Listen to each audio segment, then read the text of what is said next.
Hello my friends and welcome to this tutorial and guide for hole number 5! Oh, that is 10. 5 of the New York Classic Tournament. This video is sponsored by Golf Clash and Playdemic, and I'm going to show you here how to play this one from the second tee, which is Pro and Expert Division. We are going to go max side spin to the right, 2.5 bar of topspin.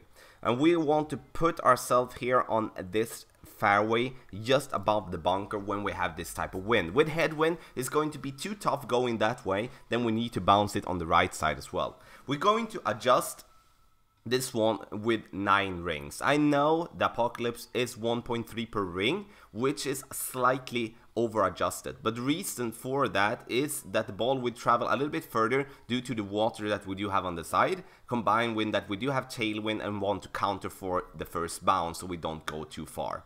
So we put ourselves up nicely here and going to have a really good opportunity when it comes to the pin, to go into the pin with our thorn. So Benjamin here is going to play the same way as we do. We're going to not use a berserker, of course, because it's not necessary. So it's going to be at the same type of platform. We're going to be not max side spin. He's going to go with a little bit more top spin.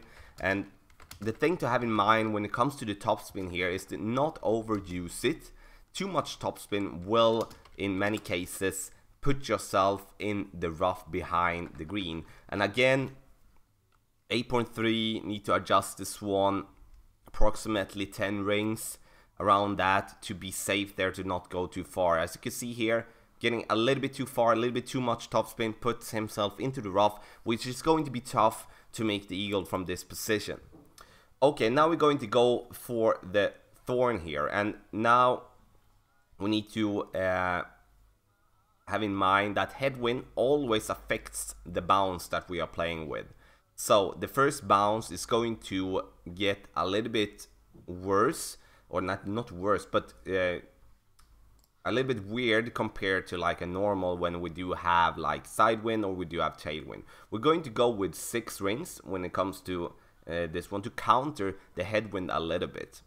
And go for that adjustment. We need to hit the ball perfect. Kind of need to reduce, maybe go with 5.5, 5 rings to give ourselves that to be more spot on. I like this approach a lot. We're coming in too much to the right, we're coming in a little bit too hot. Going with 5 rings in the future for this approach would be the better way, I would say.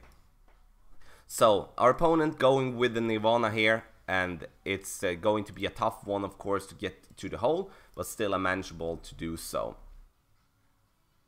So, and as you could see, it's like we did play with the thorn with basically like somewhere in between like around medium distance. And when it comes to adjusting 5 rings, it's basically 11-12 miles per hour when we adjust for 5 rings. So, and that should be enough when it comes to counter for the headwind, when I always need to over adjust to counter for the bounce. So we're going to putt it in, take the birdie, but really improve on this one to the tournament, because this is a hole where I do believe many people will drop an eagle. So my friends, thanks a lot for watching hole number 5. Guide and tutorial for that one. It's played from the second tee, which is Pro and Expert Division. The video is sponsored by Playdemic and Golf Clash. And if you do have any questions, please pick up in the comment section below. Otherwise, I wish you the best of luck in the New York Classic Tournament.